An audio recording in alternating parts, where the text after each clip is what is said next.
भाऊ अशी गर्दी गावामध्ये देखील होती बरं भाऊ, मी बी देखील अनुगतचे कार्यक्रम करा नु, पण अशी गर्दी म्हणजे माय मावल्या इथले शांतता बसेल बिचाऱ्या एकदम शांतता कार्यक्रम होईल दादा. सगळा खानदेश मधला आपला छोटा मोठा सगळा कलाकार येईल शेतस दादांच्याशी छोटा कलाकारांचे सुद्धा त्या स्टेज दिले आमनासारखा गरीब माणसे असले एक शेतकरी माणूस आहे दादा. मी तुम्हाला चांगला माहितीचे सरी दिनभर चारा जमा करी सांग यांचे भाऊ ज्वारी ना मायनी शपथ छे कधी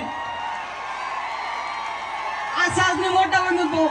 आपलं वावर आणि कला दोन ठिकाणी शेतस, वावर ना जागा वावर आणि कला ना जागा कला.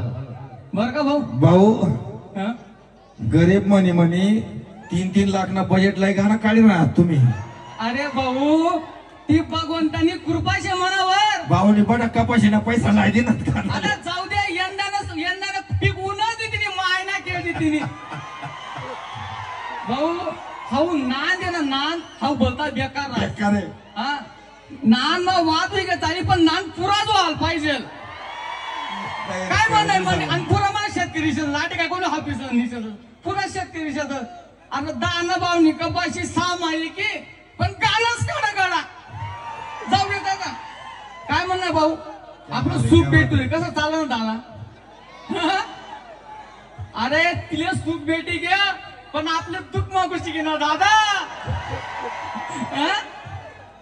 बरं ताई काय हरकत नाही असंच प्रेम राहू द्या. जय हिंद जय महाराष्ट्र जय कांदे माता.